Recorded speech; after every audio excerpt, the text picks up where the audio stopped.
Morning bulletin. ఇక వార్త వివరాల్లోకి వెళ్తే టీడీపీ ప్రభుత్వం ప్రవేశపెట్టాలని యోచిస్తున్న ఫేక్ న్యూస్ చట్టంపై వైఎస్ఆర్సీపీ తీవ్ర స్థాయిలో స్పందించింది. పార్టీ ప్రధాన కార్యదర్శి పొన్నవూరు సుధాకర్ రెడ్డి మాట్లాడుతూ చంద్రబాబు తీసుకురావాలని ప్రయత్నిస్తున్న చట్టం ఖచ్చితంగా రాజ్యాంగబద్ధం కాదని అన్నారు. ఫేక్ న్యూస్ చట్టం వస్తే టీడీపీ ఆధ్వర్యంలో నడుస్తున్న ఐటీడీపీ తెలుగుదేశం ఫేక్ ఫ్యాక్టరీలే మొదట ముద్దాయిలు అవుతాయని వ్యాఖ్యానించారు. ఇప్పుడు ఒక్కొక్కటి కానీ చదవదలుచుకుంటే కాలాతీతం అయిపోద్ది. మీరు స్ప్రెడ్ చేసినటువంటి ఏది నిజం ఏది అబద్ధం ఉండే చట్టాలు చాలండి. ఆ చట్టాలు దుర్వినియోగం పరుస్తున్నారని మా ఆవేదన. ఉండే చట్టాలను కూడా నిజంగా మిస్ఇన్ఫర్మేషన్ పెట్టి బూతులు పెడితే ఖచ్చితంగా ఖండిస్తాం, కోర్టులు తీసుకుపోతాం, పోలీస్ స్టేషన్లు తీసుకుపోతాం, శిక్ష ప్రయత్నిస్తాం. ఆ చట్టాల పరిధిలో మాత్రమే. మీ ఫ్యాక్టరీల్లో, మీ ఫేక్ ఫ్యాక్టరీల్లో ప్రతిరోజు తయారవుతున్నటువంటి ముడి సరుకు, ఫైనల్ సరుకు, వాటి మీద కూడా చర్చిస్తాం, వాటి మీద కూడా ఆదేశించండి కేసులు పెట్టమని. అప్పుడు మీ నిజాయితీ బయటపడద్ది. ఎనిబడి ఎవరైనా ఈ విధంగా అణిచివేత ధోరణితో ప్రభుత్వాన్ని నడపలేరు. అణిచేస్తారు, చట్టాలు ఉంటాయి. ప్రతి దేశంలో కూడా డెమోక్రసీ వర్ధిల్లాలంటే చట్టాలు సమంగా అమలుపరచాల. డ్రకోనియన్ లాసుని ఏ దేశంలో కూడా, దుర్మార్గమైన క్రూరమైన చట్టాలు ఏ దేశంలో ఉన్నా కూడా ఆ దేశంలో డెమోక్రసీ కూలిపోయి, ఆ ప్రభుత్వాలు కూలిపోయినాయి. వద్దు, లెట్ us లవ్ డెమోక్రసీ. ఇటువంటి ప్రయత్నాలు చేయొద్దు. చేస్తే లీడ్ అవుద్దేమని భయపడుతున్నాను నేను. వద్దు వద్దు వద్దు, let's not do that. Let us confine ourselves to the constitution of India. Let us confine to the writ of this honourable courts and let us confine to a fair governance. ఏ ప్రభుత్వం కానీ చరిత్రలో ప్రజా వ్యతిరేకతతో ఎవరు పాలించలేరు. It can be done for some time, but it cannot be done for all the time. Annamayya జిల్లాలో ₹1 కోటి విలువైన సారా ముడిసరుకు పట్టుబట్టడంపై వైఎస్ఆర్సీపీ తీవ్ర స్థాయిలో స్పందించింది. రాష్ట్ర అధికార ప్రతినిధి కారుమూరి వెంకటరెడ్డి మాట్లాడుతూ అక్రమ మద్యం తయారీ కేంద్రాలతో రాష్ట్రం అడ్డాగా మారిందని ఆరోపించారు. ఇంకా దొరకని సరుకు ఎంతో ఉందని, ఎన్ని ప్రాంతాల్లో ఇలాంటి డెన్లు నడుస్తున్నాయో ఎవరికీ తెలియదని అన్నారు. ముఖ్యమంత్రి చంద్రబాబు పాలనలో ఆంధ్రప్రదేశ్ ను మధ్యాంధ్రప్రదేశ్ గా మార్చేశారని విమర్శించారు. దానికి ఒక ఉదాహరణ, 9 మందిని అదుపులో తీసుకున్నారు. సాక్షాత్తు తెలుగుదేశం పార్టీ మంత్రి రామ్ ప్రసాద్ రెడ్డి అనుచరులుగా పోలీసులు గుర్తించడం జరిగింది. దీంట్లో మరీ ముఖ్యంగా తంబాలపల్లి తెలుగుదేశం పార్టీ ఇన్ఛార్జ్ గా ఉన్నటువంటి జయచంద్రారెడ్డి బావమరిది గిరిధర్ రెడ్డి కనుసన్నల్లో ఈ అక్రమ మద్యం తయారు చేస్తూ దీన్ని సరఫరా చేస్తున్నట్టుగా కూడా. ఈ సరఫరా ఎక్కడ? కదిరి, అన్నమయ్య జిల్లా, అలానే చిత్తూరు జిల్లాలకి ఈ నకిలీ మద్యాన్ని సరఫరా చేస్తున్నట్టుగా పోలీసులు గుర్తించారు. చంద్రబాబు నాయుడు గారు తెర ముందు నీతి వాక్యాలు మాట్లాడుతూ ఉంటాడు, తెర వెనక చేసేటువంటి ఇలాంటివన్నీ, ఈ అక్రమ వ్యాపారాలంటికి చంద్రబాబు నాయుడు గారి కనుసన్నల్లోనే జరుగుతుంది. ఆంధ్రప్రదేశ్ రాష్ట్ర ప్రభుత్వంలో ముఖ్య నేతగా ఉన్నటువంటి ఈ నేతల కనుసన్నల్లో కోట్లాది రూపాయల మద్యం ప్రతి నెల అక్రమ వ్యాపారం జరుగుతూ ఉంది. దీని ద్వారా వేల కోట్ల రూపాయలు వీళ్ళు వెనకేసుకుంటా ఉన్నారు. ఇలా వెనకేసుకోవడమే కాకుండా ఇలాంటి అక్రమ మద్యాన్ని తయారు చేసి సరఫరా చేసి బెల్ట్ షాపుల ద్వారా అమ్మటం ద్వారా వేలాది మంది ప్రాణాలను తీయటానికి వీళ్ళు కంకణం కట్టుకున్నారని తెలుస్తుంది. ఖచ్చితంగా దీని మీద సిబిఐ ఎంక్వైరీ జరగాలి. వేల కోట్ల రూపాయల అక్రమ మద్యాన్ని తయారీ చేస్తుంది ఒక ప్రభుత్వ కనుసన్నల్లో అంటే ఇది ఇంతకంటే నీచమైనటువంటి పని ఇంకోటి ఉండదు. ప్రజల ప్రాణాలని మద్యంతో తీస్తా ఉన్నారంటానికి ఈ రోజు దొరికినటువంటి ₹1 కోటి అక్రమ మద్యమే దానికి నిదర్శనం. ఖచ్చితంగా దీని మీద సిబిఐ ఎంక్వైరీ జరగాలని చెప్పి వైఎస్ఆర్ కాంగ్రెస్ పార్టీ డిమాండ్ చేస్తా ఉంది. హైదరాబాద్ హెచ్ఐసిసిలో జైన్ ఇంటర్నేషనల్ ట్రేడ్ ఆర్గనైజేషన్ ఆధ్వర్యంలో జిటో కనెక్ట్ సదస్సు ప్రారంభమైంది. ఈ కార్యక్రమాన్ని రక్షణ శాఖ మంత్రి రాజ్నాథ్ సింగ్ ప్రారంభించారు. భారత్ ప్రపంచ తయారీ కర్మాగారంగా మారే రోజు దగ్గరలోనే ఉందని విశ్వాసం వ్యక్తం చేశారు. దేశ జనాభాలో 0.5% మాత్రమే ఉన్న జైన్లు 24% పన్నులు చెల్లిస్తున్నారని వివరించారు. ప్రధాని మోదీ నాయకత్వంలో టాయ్స్ నుంచి ట్యాంక్ వరకు భారత్ లోనే తయారవుతున్నాయని తెలిపారు. జీఎస్టీ సంస్కరణలతో ధరలు తగ్గించడం మోదీ ప్రభుత్వ ఘనతేనని కేంద్ర మంత్రి కిషన్ రెడ్డి పేర్కొన్నారు. इंडियन प्रोडक्ट्स की ग्लोबल एक आइडेंटिटी बनाने में भी कामयाबी हासिल की है। 2021 में मोदी जी ने the India Toy Fair 2021 में टॉयज इंडस्ट्रीज में वोकल फॉर लोकल का आह्वान उन्होंने किया था। आज हम 153 कंट्रीज को भारत में बने खिलौनों को एक्सपोर्ट कर रहे हैं। अब प्रधानमंत्री जी ने वोकल फॉर लोकल के साथ साथ लोकल फॉर ग्लोबल का भी एक उन्होंने नारा दिया है। लोकल फॉर ग्लोबल का भी उन्होंने आह्वान किया है, यानी भारत का सामान अब दुनिया भर में भेजा जाएगा।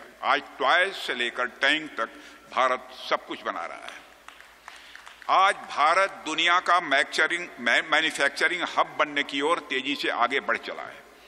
वह दिन दूर नहीं जब इंडिया फैक्ट्री ऑफ वर्ल्ड बनकर उभरेगा और यह सब मुमकिन होगा। आज भारत इन्वेस्टमेंट के लिए एक डेस्टिनेशन है। हमारे आजू बाजू देशों का स्थिति क्या है? दुनिया में हम सबसे बड़ा कंट्री है, दुनिया को हम शासित करने वाले देश का स्थिति कैसा है?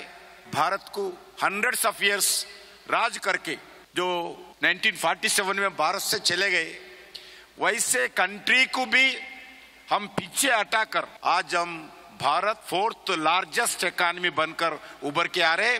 मोदी जी के नेतृत्व में कम समय में हम 3रा लार्जेस्ट इकोनॉमी बनकर हम आगे आएंगे। इसके लिए मैं आप लोगों से अनुरोध करता हूं, दुनिया में जितने भी एंटरप्रेन्योर्स है सभी लोगों को भारत को बुलाना, भारत का इन्वेस्टमेंट का डेस्टिनेशन बनाना, भारत को एक विकसित भारत के एक आत्मनिर्भर भारत बनाने के लिए हम सब मिलकर काम करने का जिम्मेदारी है। We are looking at future. We are building the future city, which will be the green city for tomorrow. We are building a exclusive artificial intelligence city, AI city, to imbibe, inculcate, embrace, and integrate AI into all streams of our technology, to all streams of our industry. I mean to say, it's not just a city to invest in. It is a philosophy you all should believe in. A growth with values, a growth with ethics, a growth which values wealth and wisdom too. అమరావతిలోని ఎన్టీఆర్ భవన్ లో గుంటూరు పశ్చిమ MLA Galla Madhavi media సమావేశం నిర్వహించారు. ఈ సందర్భంగా మాట్లాడుతూ చంద్రయ్య కుటుంబానికి న్యాయం జరగకుండా వైసీపీ ప్రభుత్వం అడ్డుకుంటోందని తీవ్ర స్థాయిలో ఆరోపించారు. న్యాయపరమైన అంశాలను కూడా లెక్క చేయకుండా అధికార పార్టీ ఒత్తిడి తెస్తోందని మండిపడ్డారు. ఇవి బులెటిన్ అప్డేట్స్. మరో బులెటిన్ లో మళ్ళీ కలుద్దాం. మరిన్ని అప్డేట్స్ కోసం చూస్తూనే ఉండండి TG5 న్యూస్. మీద ఆయన్ని బండరాళ్లతో మోపి హతమార్చిన సంఘటన ఈ రోజుకి కూడా కళ్ళంపట నీళ్లు తెప్పించే పరిస్థితికి వైసీపీ ప్రభుత్వం బీసీల పట్ల చేసిన దాష్టికాన్ని గుర్తు చేస్తూనే ఉన్నాయి, నిదర్శనంగానే నిలుస్తూ ఉన్నాయి. ఆ చంద్రయ్య కుటుంబానికి కూటమి ప్రభుత్వం ఏర్పడిన తర్వాత న్యాయం చేయాలి అని చెప్పి ఆయన కుమారుడికి ప్రభుత్వ ఉద్యోగం ఇవ్వాలి అని చెప్పి మన శాసన మండలిలో బిల్లు ప్రవేశపెడితే మరి బొత్స సత్యనారాయణ గారు దాన్ని ఆ కుటుంబ సభ్యులకి ఎవరికీ కూడా ప్రభుత్వ ఉద్యోగం ఇవ్వాల్సిన పరిస్థితి లేదు, ఇవ్వకూడదు అని చెప్పి నిర్దాక్షిణ్యంగా ఆయన ఖండించిన తీరు ఎంతో హేయంగా ఈరోజు మన ముందు నిలుస్తుంది. నా బడుగు బలహీన వర్గాలు, నా బీసీ ప్రజలు అని చెప్పుకొస్తున్న జగన్మోహన్ రెడ్డి వైఖరి ఈరోజు ఎలా కనిపిస్తుందంటే మరి బొత్స సత్యనారాయణ గారి మాటలు జగన్మోహన్ రెడ్డి గారు మాత్రమే ఇలా మాట్లాడిచ్చారా అన్నదానికి అద్దం పట్టేలాగా ఉన్నాయి. ఈరోజు చంద్రయ్య బీసీ వర్గానికి చెందాడు కాబట్టే ఈరోజు ఈ బిల్లుని వ్యతిరేకించాడు అన్నది చాలా స్పష్టంగా ఈరోజు మనకి కనిపిస్తూ ఉంది. అదేవిధంగా శాసన మండలి సాక్షిగా బీసీల ప్రగతిని జగన్మోహన్ రెడ్డి డైరెక్షన్లో బొత్స సత్యనారాయణ గారు అడ్డుకున్నది వాస్తవం కాదా అని చెప్పి ఈరోజు నేను వాళ్ళని ప్రశ్నిస్తూ ఉన్నాను. చంద్రయ్య కుమారుడి ప్రభుత్వ ఉద్యోగం రాకుండా అడ్డుకోవడం బీసీలను నిజంగా అవమానం చేసిన తీరు కూడా చాలా స్పష్టంగా కనిపిస్తుంది. ఇది అందరూ కూడా గమనించాల్సిన విషయంగా నేను భావిస్తూ ఉన్నాను. జగన్మోహన్ రెడ్డి పెత్తందారి పోకడలు ఈ సంఘటన ద్వారా చాలా సుస్పష్టంగా మనందరికీ కూడా కనిపిస్తూ ఉన్నాయి.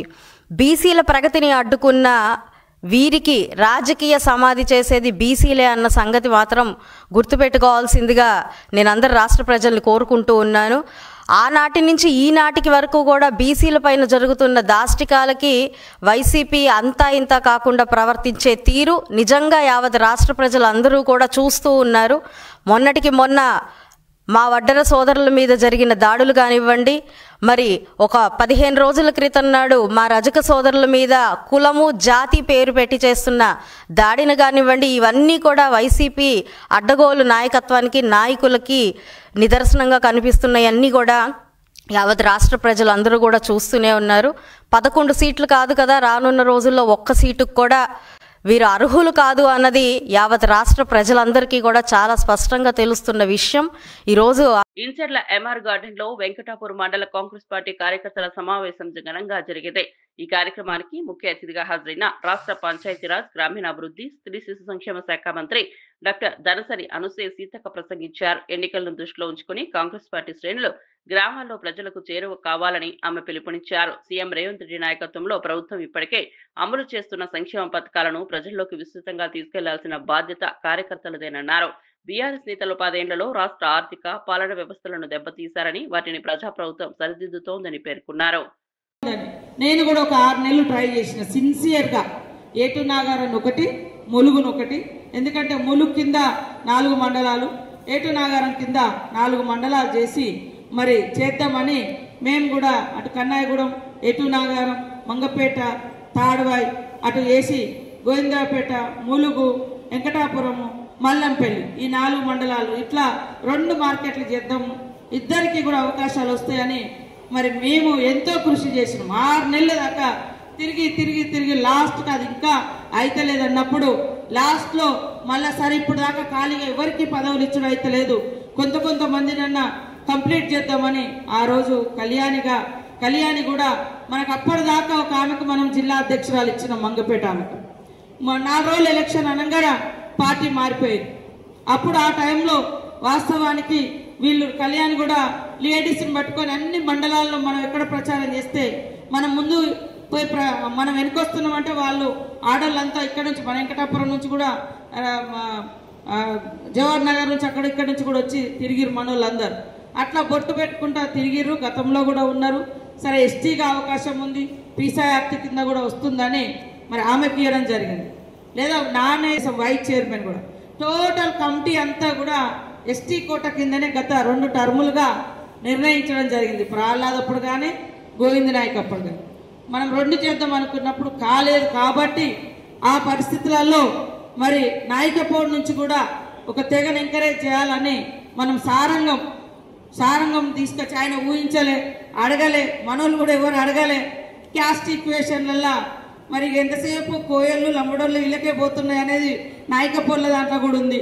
సో వాళ్ళని కూడా ముందు తీసుకురాలి ఒక అవకాశం వచ్చిందని ఆయనకు కూడా మనం వైస్ చైర్మన్ ఇవ్వడం జరిగింది. ఎప్పుడూ కూడా సామాజిక న్యాయం అనేది కంపల్సరీ పాటిస్తాం, అందులో కష్టపడ్డ వాళ్ళను అసలే విస్మరించాం. రాష్ట్రంలో ఆటో క్యాబ్ డ్రైవర్ల కోసం కూటమి ప్రభుత్వం మరో కొత్త సంక్షేమ పథకానికి శ్రీకారం చుట్టింది. ఈ పథకాన్ని ముఖ్యమంత్రి చంద్రబాబు నాయుడు అధికారికంగా ప్రారంభించనున్నారు. ఆటో క్యాబ్ డ్రైవర్లకు సంవత్సరానికి 15,000 ఆర్థిక సాయం అందించనున్నారు. ఈ పథకం ద్వారా డ్రైవర్ల కుటుంబాలకు ఆర్థిక భరోసా కలుగుతుందని ప్రభుత్వం భావిస్తోంది. ప్రారంభోత్సవ సభకు ఉప ముఖ్యమంత్రి, విద్యాశాఖ మంత్రి, బీజేపీ రాష్ట్ర అధ్యక్షుడు హాజరు కానున్నారు. ఏదైతే స్త్రీ శక్తి పథకం ద్వారా మహిళలకి ఉచిత బస్సు సౌకర్యం ఏదైతే కల్పించామో ఇప్పటికే 10 కోట్ల మంది మహిళలు ఈ పథకాన్ని వినియోగించుకోవటం, మహిళలందరూ కూడా ఈ పథకాన్ని చాలా సంతోషంగా ఆమోదించి పథకాన్ని వినియోగించుకుంటూ మనం కూడా చూస్తున్నాం. సో దీని మూలంగా ఆటో డ్రైవర్స్కి, ఆటో నడిపే వాళ్ళందరికీ కూడా కొన్ని ఇబ్బందులు తలెత్తుతున్నాయి. కొంతమంది ఆటో డ్రైవర్లు, క్యాబ్ డ్రైవర్స్ వీళ్ళందరూ కూడా ముఖ్యమంత్రి గారికి రిప్రజెంటేషన్ చేయటం ద్వారా ముఖ్యమంత్రి గారు ఆటో రిక్షా వాళ్ళకి, డ్రైవర్స్కి, మోటార్ క్యాబ్ డ్రైవర్స్కి, మ్యాక్సీ క్యాబ్ డ్రైవర్స్కి 15,000 రూపాయల ఆర్థిక సాయం అందించడానికి జారీ చేయబడిన ఉత్తర్వులని మంత్రి మండలి ఆమోదించిందని చెప్పేసి మనం చేస్తాను. 4వ తారీఖున ఈ కార్యక్రమాన్ని పెద్ద ఎత్తున రాష్ట్ర వ్యాప్తంగా ప్రారంభించడం జరగబోతోంది. ప్రతి జిల్లాలో కూడా దాదాపు 2,90,669 మంది క్యాబ్ డ్రైవర్స్ కానీ, ఆటో డ్రైవర్స్ కానీ ఈ పథకం ద్వారా లబ్ధి పొందుతారని చెప్పేసి మనం చేస్తాను.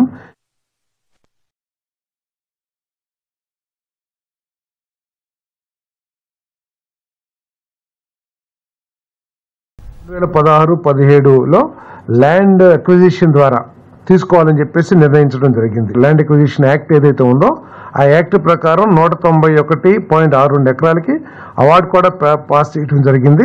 369.23 ఎకరాలు ఆ రైతులే మళ్ళీ పూలింగ్లో ఇస్తామని చెప్పేసి ముందుకొచ్చి పూలింగ్లో ఇవ్వటం జరిగింది. తర్వాత 1197.37 ఎకరాలు ల్యాండ్ ఎక్విజిషన్ నుంచి విత్డ్రా చేసుకుంది ప్రభుత్వం. ఇది ఫిబ్రవరి 2024లో ఆనాటి వైఎస్ఆర్ కాంగ్రెస్ ప్రభుత్వం. ఈ ల్యాండ్ ఎక్విజిషన్ విత్డ్రా చేసుకున్నా పర్లేదు, ఏదైతే అడ్డంకులుగా ఉన్నాయో, సపోజ్ మనం ఒక రోడ్డు వేస్తున్నాము, ఆ రోడ్డుకి ఒక చివరో లేకపోతే మధ్యలోనో ఏదో ఒక ప్రాంతంలో ఏదైనా భూమి అడ్డం ఉంది, ఇటువంటి భూమి ఉంటే మళ్ళీ ల్యాండ్ ఎక్విజిషన్ ప్రపోజల్ ఇచ్చి ఆ ల్యాండ్ని తీసుకోవచ్చు అని చెప్పేసి మనం లీగల్గా అంతా కూడా స్క్రూటినీ చేసిన తర్వాత ఉన్నదాన్ని విత్డ్రా చేసుకుని 343.36 ఎకరాలు ఏదైతే ఉందో ఇంకా విత్డ్రా చేసుకుని, గత ప్రభుత్వం విత్డ్రా చేయని ల్యాండ్ ఎక్విజిషన్ విత్డ్రా చేయని భూమి ఏదైతే ఉందో విత్డ్రా చేసి ఎక్కడెక్కడైతే అడ్డంకిగా మారిందో అమరావతి అభివృద్ధికి, సపోజ్ ఏదన్నా కాంప్లెక్స్ కడుతున్నాము, దాంట్లో ఒక 5 ఎకరాలు అడ్డంకిగా ఉంది, దాన్ని ల్యాండ్ ఎక్విజిషన్ కింద మళ్ళీ నోటిఫై చేసి తీసుకోవచ్చు అని చెప్పేసి లీగల్ ఒపీనియన్ తీసుకుని అడ్వకేట్ జనరల్ సూచన ప్రకారం దాన్ని విత్డ్రా చేస్తున్నామని చెప్పేసి మనం చేస్తాం. ఆ ప్రతిపాదన కూడా ఆమోదించడం జరిగింది. అలయ్ వలయ్ కార్యక్రమంలో మాజీ మంత్రి ఈటెల రాజేందర్ దత్తన్న సేవలను కొనియాడారు. మానవత్వానికి ప్రతిరూపంగా నిలిచే సత్తా దత్తన్నకే ఉందని ఆయన అన్నారు. పార్టీలకు అతీతంగా అన్ని వర్గాల నేతలను ఒకే వేదికపై తీసుకురావడంలో దత్తన్న ప్రత్యేకత ఉందని పేర్కొన్నారు. దత్తన్న గొప్పతనం తెలిసి తనకు ఆశ్చర్యం కలిగిందని తెలిపారు. కలిగించుకుంటున్న ఈ రోజులలో ఒక పార్టీ నాయకులు ఇంకొక పార్టీ నాయకులతో మాట్లాడమే నేరంగా పరిణిస్తున్నటువంటి ఈ రోజులలో అన్ని పార్టీల నాయకులను ఒక వేదిక మీద తీసుకెళ్ళేటువంటి సత్తా శక్తి ఒక దత్తన్నకు మాత్రమే దక్కింది. దత్తన్న, నేను గతంలో బయట ఉన్నప్పుడు దత్తన్న గొప్పతనం తక్కువ తెలుస్తుండే, కానీ మల్కాజిగిరి పార్లమెంట్ సభ్యులు అయిన తర్వాత దత్తన్న యొక్క ఆచరణ, ఆయన వ్యవహార శైలి, ఆయన పనితీరు, ఆయన మనుషులను ప్రేమించే పద్ధతి చూసిన తర్వాత దత్తన్న ఇంత గొప్పవాడా అని చెప్పి నేనే అబ్బురపడ్డా. మాలాంటి వాళ్ళం దత్తన్న లాంటి ఆ మానవ సంబంధాల అల్లికని, దత్తన్న లాంటి మానవతావాదిని, దత్తన్న పేదోళ్ళు ఎక్కడ చేతితే ఎక్కడ గొంతెత్తితే నేనున్నా అని చెప్పే దత్తన్న వారి యొక్క ఆచరణ మాకు కూడా ఒక ఆదర్శంగా కావాలని చెప్పి కోరుకుంటా ఉన్నా. ఈరోజు మన సంస్కృతి, మన సాంప్రదాయాలు అడుగంటుతున్న ఈ రోజులలో మన సంస్కృతి సాంప్రదాయాలని సమున్నతంగా నిలిపేటువంటి బాధ్యత నిర్వహిస్తున్న దత్తన్నకు అభినందన తెలియజేస్తూ, వారికి ధన్యవాదాలు తెలియజేస్తూ నమస్కారం. భారత్ మాతాకి, భారత్ మాతాకి. ఈ కార్యక్రమంపై మంత్రి పొన్నం ప్రసంగించారు. రాజకీయంగా ఎన్నో అంశాలపై వాదోపవాదనలు జరిగే నేతలు కూడా ఐక్యంగా ఒకే వేదికపై వచ్చి తెలంగాణ సంస్కృతి సాంప్రదాయాలకు భవిష్యత్ తరాలకు అందించే గొప్ప కార్యక్రమం అలయ్ వలయ్ అని అన్నారు. ఈ వేదిక సమాజంలో ఐకమత్యాన్ని పెంపొందించడంలో కీలక పాత్ర పోషిస్తోందని, రాజకీయ భేదాభిప్రాయాలకు అతీతంగా అందరినీ కలిపే వేదికగా నిలుస్తోందని మంత్రి పొన్నం పేర్కొన్నారు. వచ్చే తరం తెలుసుకోవాలని దసరా మరునాడు అలాయ్ బలాయ్ పేరు మీద కార్యక్రమం నిర్వహిస్తున్నటువంటి పెద్దలు దత్తాత్రేయ గారి, అదేవిధంగా సోదరిమణి ఈరోజు ఈ కార్యక్రమానికి నాయకత్వం వహిస్తున్నటువంటి విజయలక్ష్మి గారు, వేదిక మీద ఉన్న పెద్దలు, ఇక్కడికి విచ్చేసినటువంటి హైదరాబాద్ రాష్ట్రానికి సంబంధించి, అంటే హైదరాబాద్తో పాటు రాష్ట్రంలో వివిధ ప్రాంతాల నుంచి విచ్చేసిన పెద్దలకు, పాత్రికేయులకు అందరికీ కూడా దసరా పండుగ విజయదశమి శుభాకాంక్షలు. అదేవిధంగా దత్తన్న పక్షాన కూడా అలాయ్ బలాయ్ శుభాకాంక్షలు. ఆనాడు తెలంగాణ ఉద్యమంలో తెలంగాణ రాజకీయ పార్టీల ఎజెండాతోటి ఎవరికి దారి వారే యమునా తీరే అని ఒక్కొక్కరు ఒక్కొక్క నినాదంతో పోయే సందర్భంలో తెలంగాణ కంటే ఒక నినాదం, ఐక్యంగా తెలంగాణ సాధనకు అందరూ కలిసి ఉండాలని, దాంతో పాటుగా తెలంగాణ వంటకాలు కావచ్చు, సాంప్రదాయం కావచ్చు, సంస్కృతి కావచ్చు, ఆచారాలు కావచ్చు, మన భాష కావచ్చు, తెలంగాణ యొక్క విధి విధానాలు మొత్తంగా భవిష్యత్తుకు ఉండాలి, మార్గదర్శకత్వంగా వచ్చే యువతరానికి చెప్పి ఈ అలాయ్ బలాయ్ కార్యక్రమాన్ని నిరంతరంగా ప్రతి దసరా మరణ నిర్వహించేటువంటి ఒక ఆనవాయితీగా మరి దత్తాత్రేయ గారు తీసుకున్నారు. ఈసారి విజయలక్ష్మి గారి నాయకత్వంలో అందరూ కూడా రాజకీయాలకు ఇక్కడ గమ్మత్ ఏంటంటే బయటికి వెళ్తే సభలోనో లేదా అంశాల మీదో కత్తులు తీసుకున్నట్టుగా కొట్లాడుకునే వాళ్ళు కూడా ఇక్కడికి రాగానే తెలంగాణ రాష్ట్ర అభివృద్ధి, తెలంగాణ ప్రజల ఆకాంక్షలు, తెలంగాణ సాంప్రదాయం, తెలంగాణ యొక్క గౌరవ మర్యాద భవిష్యత్ తరానికి ఇవ్వాల్సినటువంటి ఆలోచనకు అనుగుణంగా అందరూ కలిసిమెలిసి ఉండేటువంటి ఒక గొప్ప సాంప్రదాయాన్ని ఇచ్చేటువంటి కార్యక్రమమే అలాయ్ బలాయ్. ఈ అలాయ్ బలాయ్ కార్యక్రమం ద్వారా తెలంగాణలో అన్ని జిల్లాల్లో రేపు రాబోయే స్థానిక సంస్థల ఎన్నికల్లో కూడా ఎన్నికలు ఒక పోటీ, కానీ రాజకీయ వాతావరణంలో ఎక్కడా లేని ఒక హింసా పద్ధతి లేని విధంగా శాంతియుతంగా ప్రజల అభిప్రాయాన్ని కోరుకునే విధంగా ఉండాలని. విశాఖపట్నంలో చైన్ స్నాచింగ్ కేసుల్లో నిందితులుగా ఉన్న యూపీ బావిరియా గ్యాంగ్ పై పోలీసులు పెద్ద ఎత్తున దాడి చేశారు. ఈ సందర్భంగా క్రైమ్ డీసీపీ లతా మాధురి మీడియాతో మాట్లాడుతూ గ్యాంగ్ లో కీలక నిందితుని అరెస్ట్ చేసినట్లు తెలిపారు.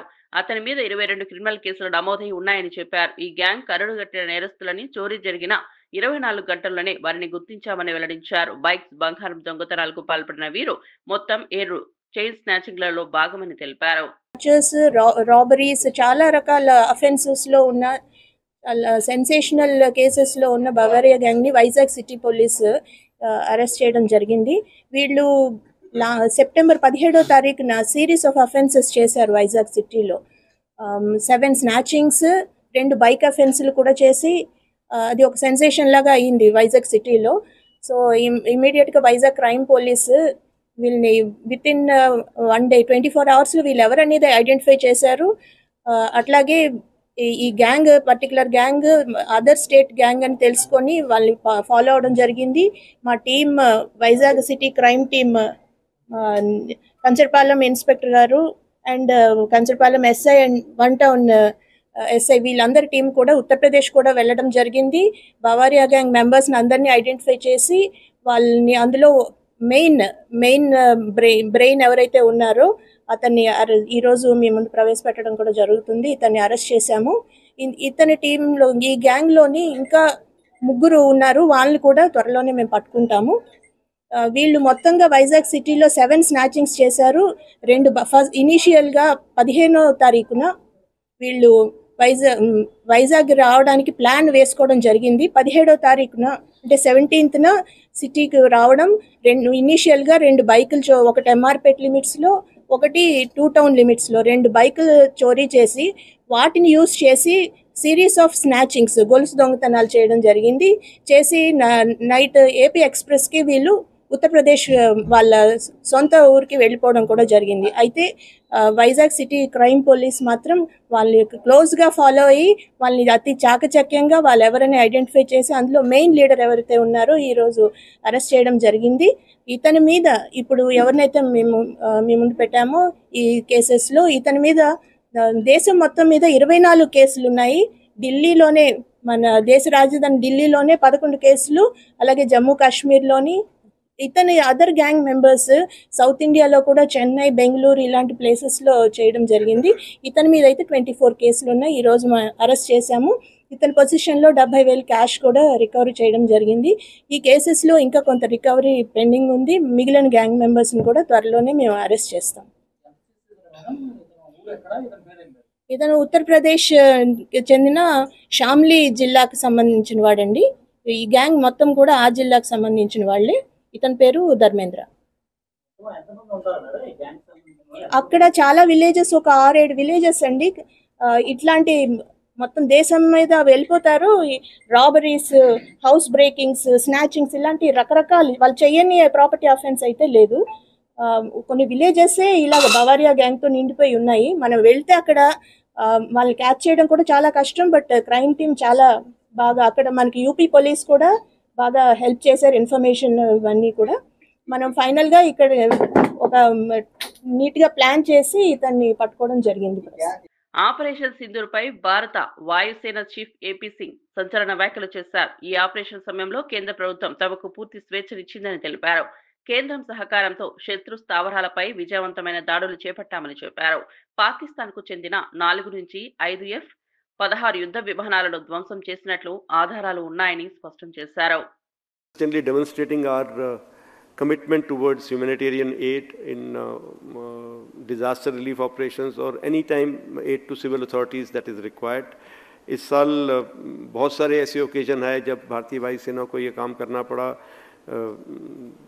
बिहार, तमिलनाडु, असम, जम्मू कश्मीर, जगह जगह पे, and whether it was Assam का कोल माइन कोलैप्स या फिर सेलम का टनल रेस्क्यू या avalanche in Mana, Manipur landslide या floods in various states like Assam, Sikkim, Himachal Pradesh, सब जगह पे हमारे जहाज़ों ने, हमारे सोल्जर्स ने, हमारे गरुड्स ने along with other agencies like army, navy, NDRF, उन सब के साथ मिल के सहयोग दिया और ये काम किया है. ऑपरेशन सिंधु में इंडियन एयरफोर्स के जहाज़ों ने जो इवैक्यूएशन किया है from international crisis zone, airlifting lot of personnel and of Indian origin back to India. Also during various international crises like Myanmar, Laos, Vietnam, Kenya, वहाँ पे भी हमारे एयरक्राफ्ट, हमारे पर्सनल या तो मटेरियल लेके गए हैं या बाकी रिलीफ ऑपरेशंस वाले इक्विपमेंट लेके गए हैं या NDRF की टीम्स को डिप्लॉय कराया गया है. So the compassion, speed and reliability